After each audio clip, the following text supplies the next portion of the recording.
Sa pinakadulo ng bayan ng San Gabriel, may isang lugar na halos hindi na tinutuntungan ng sinuman, ang Sitio Dalipit. Napapalibutan ito ng masukal na kabubatan sa isang banda, at sa kabila naman ay ang malalim at walang hanggang agos ng ilog Limanawa.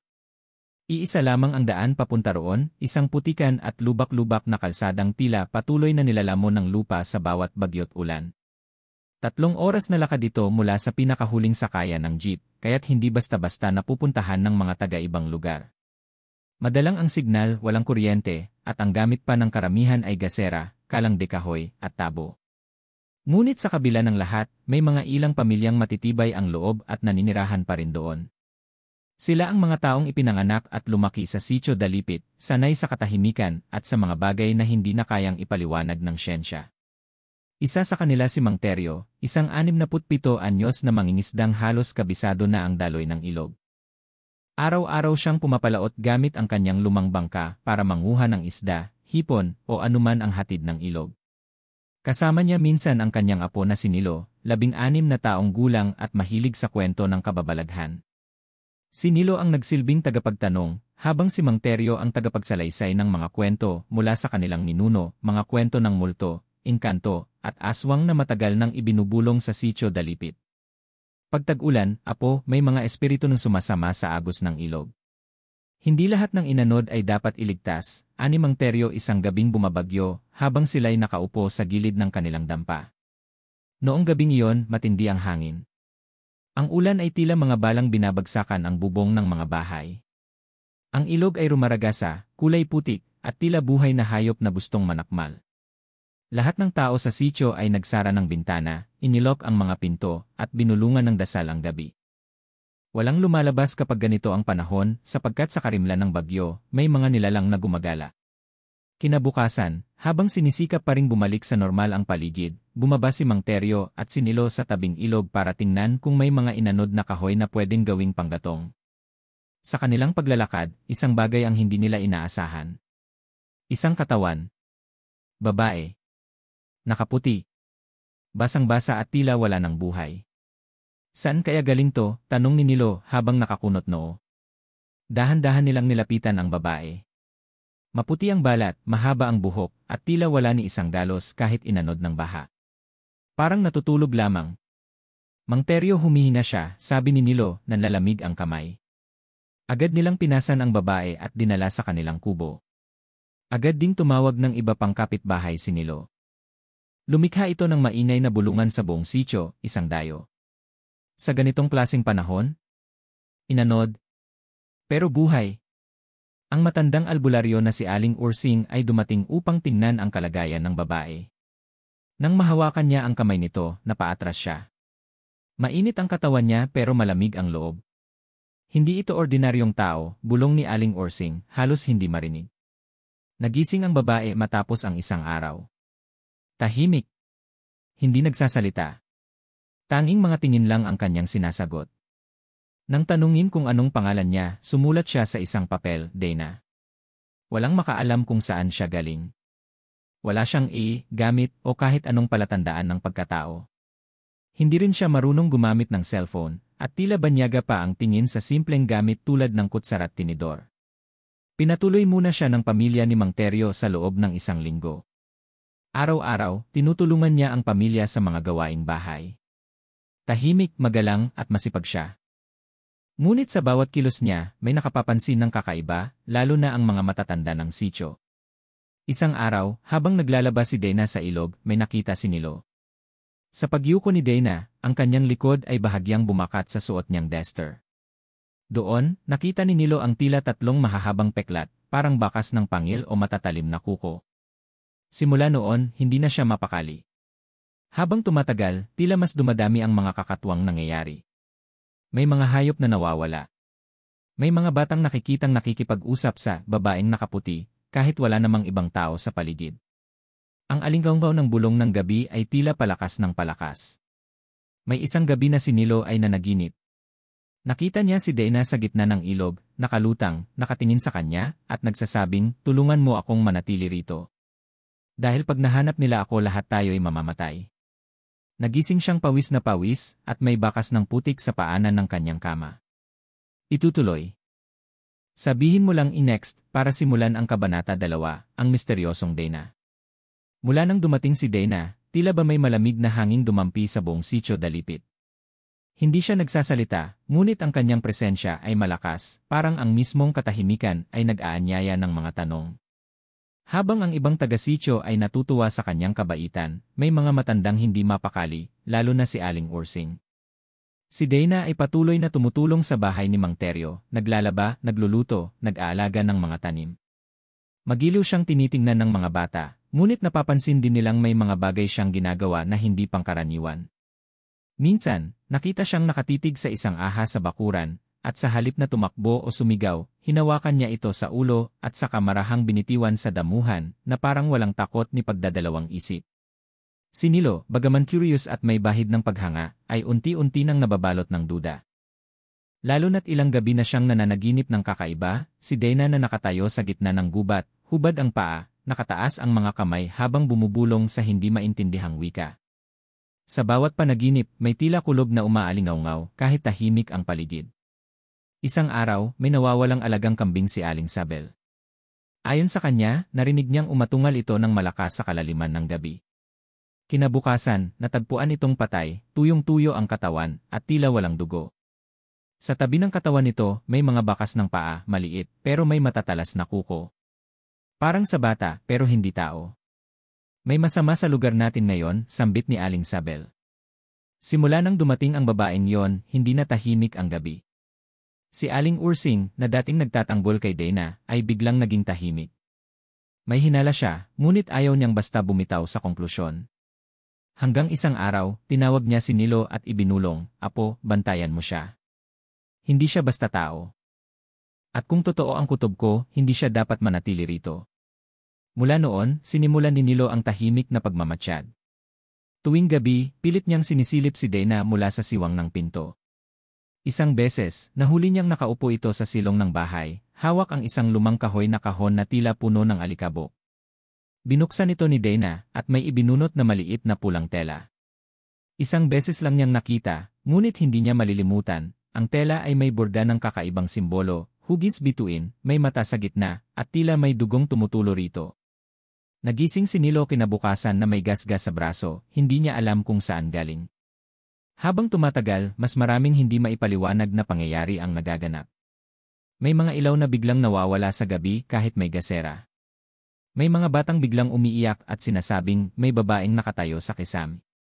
At ang ilog, na dating nagbibigay buhay sa sitio, ay unti-unting nagiging mapanganib. Minsan, isang bangkay ng isda ang inanod, nakabukas ang tiyan nito, at may kakaibang hugis ng ngipin ang bakas ng kagat. Isang gabi, naabutan ni Nilo si Dana sa tabing ilog. Nakatayo siya, nakaputing duster, at nakatingin lang sa agos ng tubig. Ang buwan ay bilog, at ang hangin ay malamig na tila dumaan sa buto. "Dana," tawag ni Nilo. Dahan-dahang lumingon si Dana. Sa ilalim ng liwanag ng buwan, parang iba ang anyo ng kanyang mukha, mas maputla, mas matalim ang mga mata. Ngunit agad din iyong nawala, at mumiti siya ng banayad. "Napakaganda ng gabi, Nilo," mahina niyang sabi. "Ngunit huwag kang masyadong lalapit sa ilog kapag ganito ang buwan." "Bakit?" tanong ng binata. Hindi siya sinagot ni Dana. Sa halip, lumakad na ito papalayo, at iniwan si Nilo sa gilid ng ilog na may bumabagabag sa loob. Kinabukasan, nagdesisyon si Aling Ursing na kausapin si Dana. "Alam mong hindi kita kinatatakutan, Dana. Pero kailangan kong malaman kung sino ka. At bakit ka nandito?" Tahimik si Dana. Tinitigan lang niya si Aling Ursing. Ilang sandali, may luha siyang pumatak, at binigkas niya, sa unang pagkakataon, ang kanyang boses. "Hindi ko na rin alam kung saan ako nabibilang pero hindi ako dapat na nandito." Mula sa sagot na yon, lalong lumalim ang misteryo sa paligid. Hindi na ito basta kwentong patungkol sa aswang o engkanto, may mas malalim, mas sinaunang sikreto na bumabalot kay Dana. At sa bawat paglipas ng gabi, ang takot ng mga taga-sitio ay lumalago, tulad ng agos ng ilog na hindi mapipigilan. Habang lumilipas ang mga araw, unti-unting nababalot ng takot at pagdududa ang Sitio Dalipit. Ang dating tahimik na lugar ay naging pugad ng mga alingas-ngas. At ang sentro ng lahat ng ito ay si Dana, ang dayong inanod sa ilog. Isang hapon, habang naglalakad si Aling Sabel sa palayan, may narinig siyang mga bulong mula sa talahiban. Nang kanyang lapitan, dalawang kabataan pala, sina Toti at Erwin. Nakayuko sila tahimik na nag-uusap pero agad din silang nanahimik nang makita siya. Anong pinag-uusapan niyo riyan? Usisa ni Aling Sabel. Si Ate Dana po, sagot ni Erwin, nanginginig ang boses. May nakita po kasi kami kagabi. Ano naman yon? Ako po, umihi sa likod ng bahay. Doon po sa gubat may nakita akong liwanag. Pagtingin ko si Ate Dana pero parang may pakpak. Napatigil si Aling Sabel. Pakpak? Tumango si Erwin. Malaki. Maitim. Tapos bigla siyang nawala. Mula sa simpleng kwento, kumalat ito sa buong sitio na parang apoy sa dayami. Marami na ring iba ang may kwento. Si Mang Dolfo, nakita raw si Dana sa bubungan ng kapilya tuwing alas 12 ng gabi. Si Rosita, na naginip daw na sinasakal siya ni Dana habang natutulog. Si Lolo Isko naman, biglang nabingi matapos niyang makasalubong si Dana sa gitna ng daan. Ngunit hindi lahat ay naniniwala. Si Nilo, bagaman may sariling mga karanasan, ay hindi pa rin lubos na kumbinsido. Baka naman ina-apply lang natin sa kanya ang mga lumatgasgas na kwento ng mga aswang, wika niya kay Aling Ursing. Hindi kaya natatakot lang tayo sa di natin maintindihan? Tumitig sa kanya ang matanda. Apo, hindi lahat ng hindi natin maintindihan ay dapat nating tanggapin. May mga bagay na dapat nating layuan, kahit pa mabait ang anyo. Dito na nagsimula ang mas malalim na paghihinala. Si Dana ay palaging tahimik, pero may mga oras na tila may naririnig siyang hindi naririnig ng iba. Minsan, habang kumakain ang buong pamilya, mapapansin nilang natitigilan siya at nakatitig sa dingding na para bang may kausap. Minsan naman, bigla na lang siyang mawawala at babalik pagkatapos ng ilang oras, hindi man lang alam ng kahit sino kung saan siya nagpunta. Isang araw, may malalang nangyari. Ang anak ni Mang Ben, si Lita, ay bigla na lang nawalan ng malay habang naglalakad sa gilid ng gubat. Dinala siya agad kay Aling Ursing. Nang tingnan, wala itong pilay, sugat, o pasa, ngunit tila ba tinangay ang kanyang ulirat. Nakanganga lang siya, nakatitig sa kisame, at hindi sumasagot kahit anong tanong. Pinilit ni Aling Ursing na gamutin si Lita gamit ang halamang gamot at orasyon. Ngunit sa bawat subok niyang dasalan ito, bigla na lang itong nagsisisigaw ng malalim at malagim na tinig, boses na hindi pangbata. Akin na siya. Hindi kayo makakatakas. Lahat ng tao sa paligid ay natigilan. At sa likod ng pintuan, nakatayo si Dana. Walang ekspresyon. Nakatingin lamang. Nang mapansin siyang nandoon, biglang natahimik si Lita at pumikit. Kinabukasan, nagising si Lita na parang walang nangyari. Ngunit walang makalimot sa gabing iyon. Simula noon, lalong naging mailap ang mga tao kay Dana. Kahit hindi siya tuwirang sinisisi, lahat ng matay tila sumusunod sa bawat kilos niya. At sa bawat sulyap may kasamang pangamba. Minsang nagpunta si Dana sa maliit na tindahan para bumili ng asin, hindi siya inasikaso agad. Pinagmasdan lang siya ni Aling Tasing at sinabing, wala kaming paninda para sa inyo. Tahimik na lumayo si Dana, tila tanggap ang pagtanggi. Dahil sa takot, nagsimula ng gumawa ng hakbang ang mga taga-sitio. Si Mang Dolfo at ilang kalalakihan ay nagpatawag ng pulong sa kapilya. Hindi na tayo ligtas. Hindi natin alam kung anong klaseng nilalang ang tinanggap natin dito. Baka kung ano pa ang mangyari sa susunod, wika ni Mang Dolfo. Ngunit sumagot si Mang Teryo. Hindi siya paalisin kung wala tayong matibay na dahilan. Hindi natin pwedeng basta husgahan. Pero ano pa bang ebidensya ang hinihintay natin? Kamatayan? Isa pa bang bata ang mawalan ng ulirat, sigaw ng isa. Tahimik ang buong kapilya. Lahat ay naguguluhan, nalilito kung dapat bang itaboy si Dana o alamin pa ang mas malalim na katotohanan. Samantala, sa kanilang tahanan, si Nilo ay muling nagising sa panaginip. Ngunit sa pagkakataong ito, kakaiba. Nasa gitna siya ng ilog. Sa kanyang harapan, nakalutang si Dana. Ngunit sa likod nito, may mga nilalang na may mahahabang liig, pulang mata, at matutulis na ngipin. Tila hinahabol nila si Dana. Ngunit hindi ito tumatakbo, sa halip, nakangiti ito at humarap kay Nilo. Darating na sila. At wala tayong magagawa kundi ang humarap sa katotohanan, nagising si Nilo na may bahid ng dugo sa kanyang unan, galing sa kanyang ilong. At sa labas ng bahay, sa ilalim ng liwanag ng buwan nakatayo si Dana, nakatingin sa kanyang bintana. Gabi. Tahimik ang buong sitio Dalipit.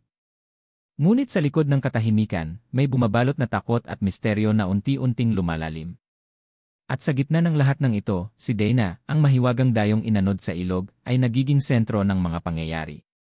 Matapos ang kakaibang panaginip ni Nilo, naging mas determinado siyang alamin ang totoo. Hindi na siya nakontento sa mga tsismis at mga kutob. Gusto niyang makilala si Dana, hindi ang babaeng mabait at tahimik, kundi ang nilalang na bumabagabag sa kanyang isipan. Gabi ng paghahanap nagdesisyon si Nilo na sundan si Dana isang gabi. Bandang 2:00 ng madaling araw, nakita niya itong lumabas ng bahay ni Mang Teryo, nakaputip may daladalang supot ng damot dahon. Hindi ito naglakad patungong ilog kundi pumasok sa makapal na bahagi ng gubat, ang lugar na iniiwasan ng lahat, lalo na pag may buwan. Tahimik na sumunod si Nilo. Sa bawat hakbang, ramdam niya ang bigat ng hangin, tila babawat dahon ay may matang nakatingin sa kanila.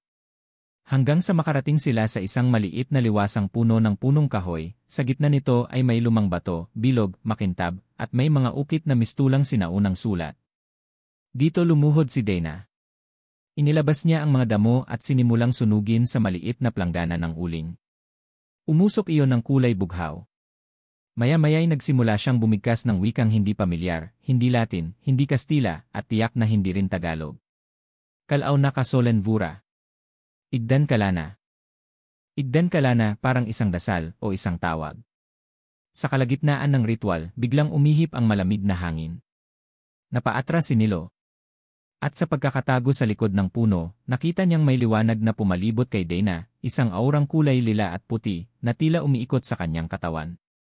Hindi niya maipaliwanag ang kanyang nararamdaman, takot, pagkabighani, at pagkalito. Biglang napalingon si Dana. Tumama ang tingin niya kay Nilo. Ngunit sa halip na magulat o magalit, umiti ito isang ngiting may lungkot. Lumapit siya sa binata, dala pa rin ang usok ng halamang sinusunog. Nilo, hindi mo dapat ito nakita. Anong ginagawa mo, Dana? Anong klaseng nilalang ka ba talaga? Tahimik siya sa una. Ngunit sa huli, binigkas niya ang katotohanang matagal niyang tinatago, hindi ako tao. Hindi rin ako ganap na halimaw. Ako'y isang tagapagbantay. Isang nilalang na isinumpa para mamuhay sa pagitan ng dalawang mundo, sa pagitan ng liwanag at dilim. Napatigil si Nilo. Anong ibig mong sabihin? Bilang isang tagapagbantay, ako'y isinilang upang pigilan ang pagbangon ng mga nilalang na mas masama pa sa mga aswang. Ngunit para magawa ko iyon, kailangan kong panatilihin ang lihim at ang sarili ko ay bihag ng sumpa. Kada buwan, unti-unti akong nawawala. At kapag dumating ang 14 na buwan ng aking muling pagsilang, naputol ang kanyang salita. Nangilid ang luha sa kanyang mga mata. Ako ang magiging daan para makapasok sila rito. Ang sumpa ng buwan sa sumunod na araw, hindi malaman ni Nilo kung paniniwalaan ang lahat ng narinig. Ngunit sa kanyang dibdib, may bumubulong na ang sinabi ni Dana ay totoo. Lalo na't lumalakas na ang presensya ng dilim sa kanilang sityo, mga hayop na nawawala, mga ilaw na namamatay bigla, at mga panaginip ng mga bata na halos magkakapareho, may malaking nilalang na naglalakad sa gabi na walang mukha. Pinuntahan ni Nilo si Aling Ursing at ikinuwento ang kanyang nakita. Kaya pala pamilyar siya, bulong ng matanda. Ano pong ibig niyong sabihin? May kwento ang mga matatanda noon, bago pa man nagkasityo. May isang nilalang na isinumpa ng mga engkanto, hindi aswang, hindi lamang multo, kundi bantay. Siya raw ang magbabantay sa pagitan ng ating mundo at ng kabilang dimensyon. Kapag nabigo siya bubukas ang pinto ng dilim. Paglalim ng gabi kinagabihan, nagsimulang bumigat ang panahon. Kumidlat, umambon, at tila may paparating na bagyo, ngunit walang ulat na may sama ng panahon. At bandang hating gabi, may narinig na sigaw si Mang Dolfo mula sa kanyang sako ng baboy. Paglabas niya, lahat ng alaga niya ay patay na. Wala ni isang kagat, pero lahat ay tila hinigop ang buhay. Sa gitna ng babuyan, may sulat sa lupa, parang kinayod ng kuko, tapos na ang pagbabantay. Binuksan na ang lagusan. Ang hangin ay tila naging mas malamig. Ang mga ibon ay hindi na umaawit tuwing umaga, at ang katahimikan sa Sitio Dalipit ay hindi na kapayapaan, kundi babala. Mula sa gabi ng pagkakatuklas ni Nilo ng lihim ni Dana, isang kakaibang enerhiya ang bumalot sa buong lugar. Isang enerhiya na parang may inaantay isang pagbubukas. Mga palatandaan ng pagkagising kinabukasan, sunod-sunod ang mga misteryosong pangyayari. Sa gitna ng sakahan, may isang bilog na paso ng lupa na tila nilamon ng apoy, walang ni isang tanim ang natira. Sa sapa, may mga patay na isda, lahat ay may butas sa tuktok ng ulo. At sa langit, tila may lamat, isang maninipis na guhit ng pulang liwanag na hindi nawawala kahit araw. Sa gitna ng gulat at takot ng mga taga-barangay, nanatili si Dana sa bahay ni Mang Teryo, tahimik ngunit halatang may pinagdaraanan. Araw-araw, binabantayan siya ni Nilo, hindi lang dahil sa takot kundi dahil na rin sa awa. Ramdam niyang si Dana mismo ay natatakot sa sarili niyang kapalaran. Isang hating gabi, habang binabantayan niya ito mula sa bintana, lumapit si Dana sa kanya. Nilo, may mangyayari mamayang 3:00. Kapag narinig mo ang mga kuliglig na biglang tumahimik, huwag kang lalabas. Kahit anong marinig mo, sigawan, iyak, huni, manatili ka sa loob. Ano nang mangyayari? Ang lagusan ay bubukas. At ako ang magiging susi. Ang aklat ng lagusan samantala, si Aling Ursing ay nagsimulang maghalungkat ng mga sinaunang gamit ng kanyang yumaong lolo na albularyo. Doon niya nahanap ang isang lumang aklat na nakabalot sa abaka, amoy lupa at alikabok. Binuksan niya ito, at sa unang pahina ay may nakasulat, ang daan patungong dilim ay hindi laging may pinto. Minsan, ito'y isang katawang may sumpa. Sa likod ng aklat, nakasaad ang 3 palatandaan ng pagbubukas ng lagusan, ang langit ay magliliwanag ng pula kahit gabi. Ang mga hayop ay magwawala at magtatangkang tumakas. Isang nilalang na isinumpa ay iyak ng dugo habang tumatawag sa mga nilalang ng dilim. Lahat ito ay nag-umpisa ng mangyari. Dali-daling tinungo ni Aling Ursing ang bahay ni Mang Teryo upang balaan si Nilo. Ngunit huli na, sapagkat naroon na sa gitna ng gubat si Dana, nakaluhod sa isang sagradong bilog na may ukit sa lupa, habang ang kanyang bibig ay duguan at bumibigkas ng mga salitang mahirap unawain. Ang pagbubuka sa eksaktong 3:00 ng madaling araw, sabay-sabay na tumahimik ang lahat ng kuliglig sa buong sitio. Ang mga aso ay nagsimulang tahulan ang kawalan, at ang hangin ay tumigil na parang huminto ang mundo sa paghinga. Biglang may malakas na alingawngaw mula sa gubat, parang boses ng libu-libong espiritu na nagsisigawan. Sa gitna ng seremonyas, nagsimulang mabiyak ang lupa sa paanan ni Dana. Mula sa bitak na iyon ay lumalabas ang maitim na usok at malalalim na bulong. Tumataas na ang boses ni Dana, ang kanyang matay puti, at ang katawan niya ay tila nilulukuban ng kakaibang lakas. Dumating si Nilo, kasunod si Aling Ursing. Sumigaw siya, Dana. Tama na yan. Lalabanan natin yan, hindi mo kailangang maging daan nila. Ngunit tila hindi na siya marinig ni Dana. Binigyan siya ni Aling Ursing ng bato ng pagtaboy, isang puting kristal na mula pa sa bundok ng Banahaw.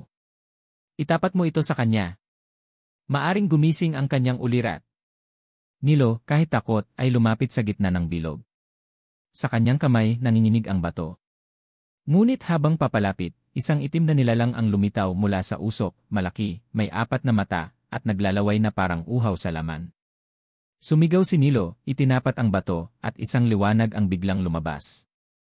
Napaatras ang nilalang, at ang katawan ni Dana ay biglang bumagsak. Tumigil ang alingawngaw. Tumigil ang hangin. Ang langit ay bumalik sa normal. Ngunit, ang lagusan ay bahagyang nabuksan. At sa bitak ng lupa, bago pa man ito muling magsara, may isang maliit na nilalang na nakatakas, parang bata, ngunit may sungay at pulang mata. Nawala ito sa gubat. At mula sa kadiliman, nag-umpisa na ang tunay na banta. Ang sumpa ay nagsimula na. Matapos ang gabing bumukas ang lagusan, tila muling bumalik sa normal ang paligid. Ngunit sa ilalim ng katahimikan ay may mas malalim na panganib na nakatago, isang nilalang ang nakatakas mula sa bitak sa lupa. Isang batang mukhang inosente, ngunit hindi normal. Hindi tao. Walang kaluluwa.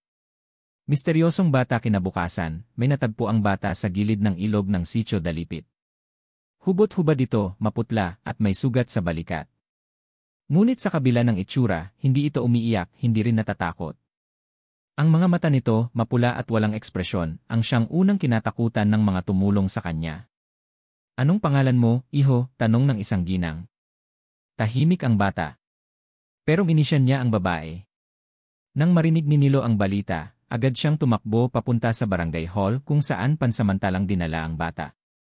At pagkakita niya rito, agad niyang naramdaman ang malamig na presensyang minsan na niyang naramdaman sa gubat, sa mismong gabi ng pagbubukas ng lagusan. Ako ay anak, bigkas ng bata. Anak nino, tanong ni Kapitan Lando. Nang dilim, mahinang sagot ng bata sabay ngiti, habang ang mga matay tila lumalalim na parang bangin. Pagkawala ng mga alaga sa mga sumunod na gabi, sunod-sunod ang pagkamatay ng mga alagang hayop sa sitio. Mula sa mga manok, baboy, baka, hanggang sa aso't pusa, lahat ay namamatay ng walang kahit anong sugat. Lahat ay tila biglang nalagutan ng hininga. Nagpa-blotter na ang mga residente, ngunit kahit ang mga tanod ay hindi na makalapit sa lugar kapag gabi. Isa sa kanila, si Tano, ay naglakas loob na magbantay sa labas ng barangay hall. Kinaumagahan, wala na siya. Ang naiwan lang ay ang kanyang sombrero at isang piraso ng balat na may marka ng sungay. Pag-uusap kay Dana si Dana, na ngayon ay mahina pa rin mula sa pagbagsak ng gabi ng ritual, ay unti-unting nagbabalik sa ulirat. Dinalaw siya ni Nilo at ipinaalam ang tungkol sa batang lalaki. Ang anak ng dilim, mahina niyang bigkas. Ano siya, Dana? Anong klaseng nilalang ang nakatakas? Hindi siya isang aswang. Hindi rin multo. Siya ay sisidlan, isang lalagyang walang kaluluwa. Ginawa siya upang maging katawan ng isang nilalang mula sa kabilang mundo. Nanlamig si Nilo. Paano natin siya mapipigilan?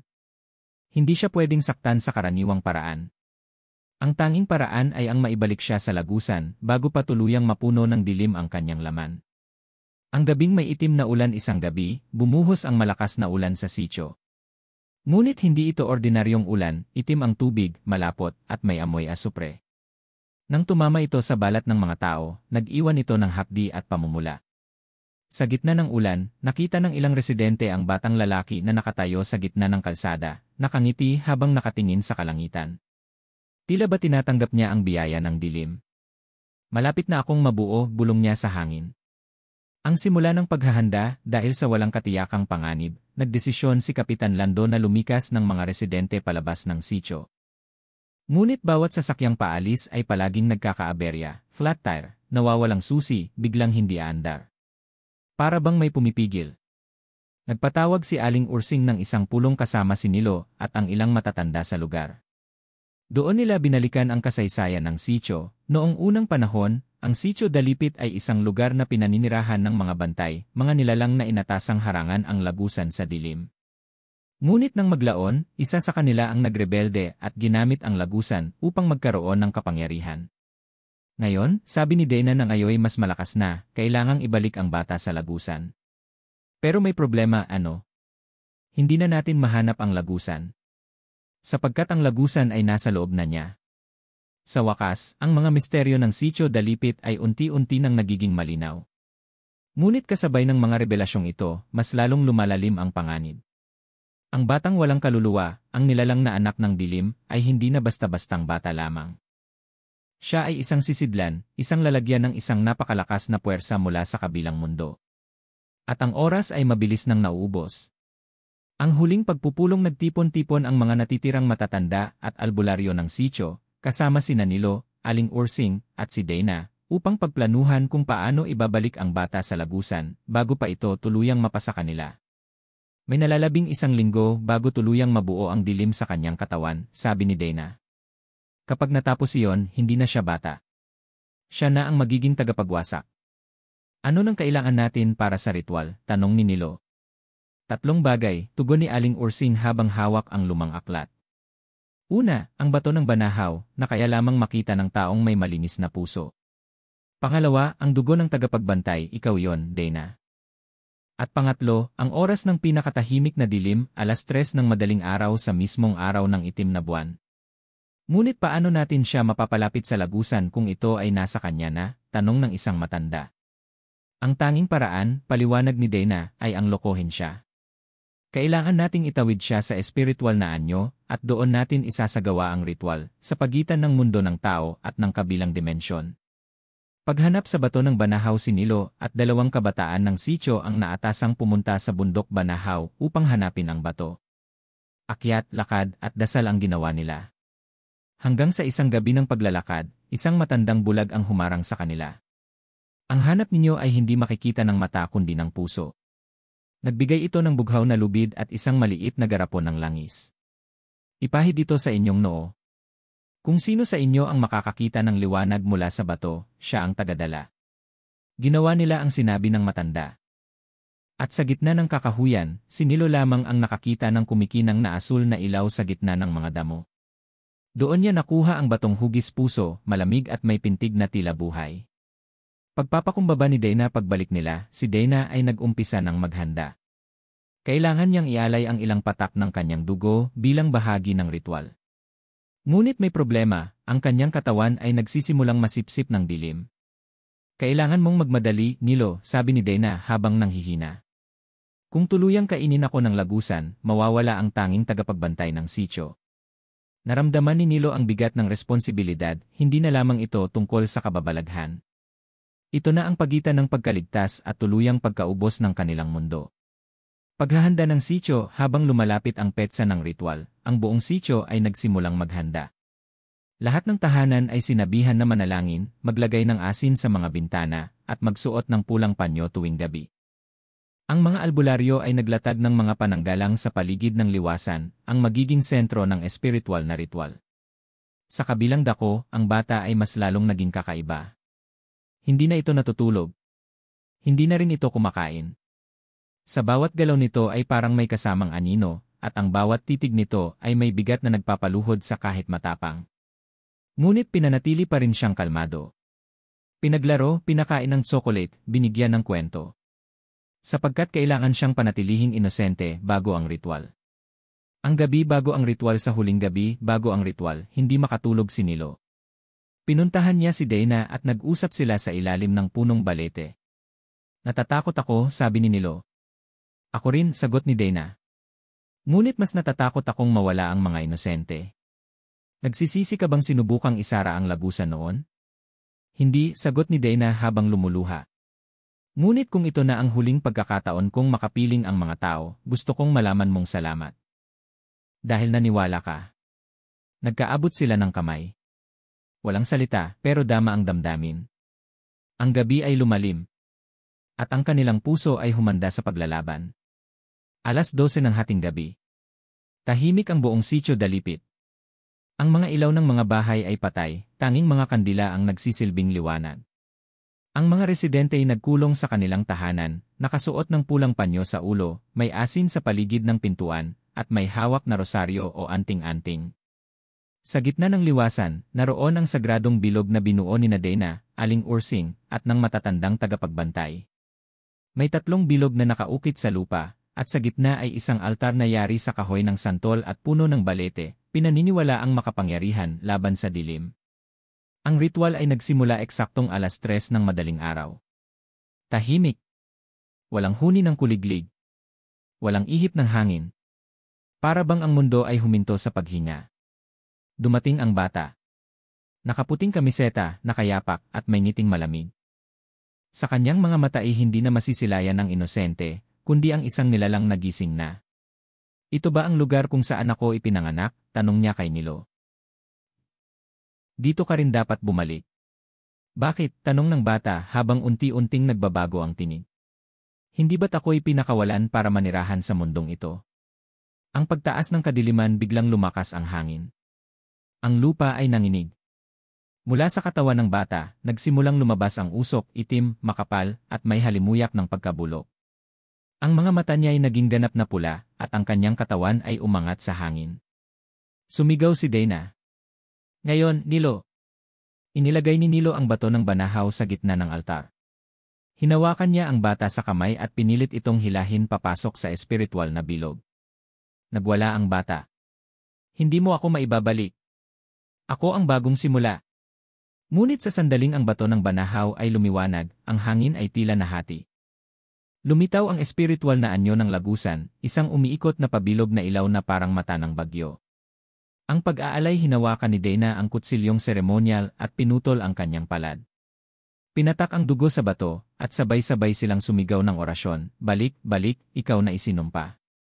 Sa daang iyong pinanggalingan, huwag kang lalampas sa mundo ng liwanag. Ang bata ay sumigaw, ngunit hindi boses ng bata ang lumabas, boses iyon ng libu-libong nilalang. Hindi niyo kami mapipigilan. Ang mundo'y sa amin. Sumiklab ang liwanag mula sa altar. Ang paligid ay tila nawala sa mundo. Lahat ay napuno ng puti. At sa isang iglap, Tahimik ang lahat. Ang pagkawala nang bumalik ang ulirat ni Nilo, wala na ang bata. Wala na rin si Dana. Ang bato ng banahaw ay nabasag. Ang sagradong bilog ay naglaho na para bang walang ritual na naganap. Si Aling Ursing ay umiiyak. Ginamit ni Dana ang sarili niya bilang huling kandado. Siya na ang pumalit sa tagapagbantay. Pagkatapos ng lahat lumipas ang mga araw. Bumalik sa normal ang panahon. Wala nang patay na hayop. Wala nang itim na ulan. Bumalik ang sigla ng Sitio Dalipit, ngunit may panibagong katahimikan, isang uri ng respeto sa mga nangyari. Si Nilo ay naging bagong albularyo, pinamana ni Aling Ursing ang lahat ng kaalaman sa kanya. Araw-araw, binabantayan niya ang lugar kung saan isinagawa ang ritual. Doon niya nararamdaman paminsan-minsan ang malamig na simoy ng hangin at ang mahina, ngunit pamilyar na tinig, salamat bantayan mo sila. Maraming taon ang lumipas. Si Nilo ay tumanda na, ngunit nananatiling tagapagbantay ng sitio. May mga gabi pa rin na ang buwan ay itim, at ang katahimikan ay tila bumabalik. Ngunit habang may pusong handang magsakripisyo, mananatiling sarado ang lagusan. At ang batang walang kaluluwa ay hindi na kailanman makakabalik.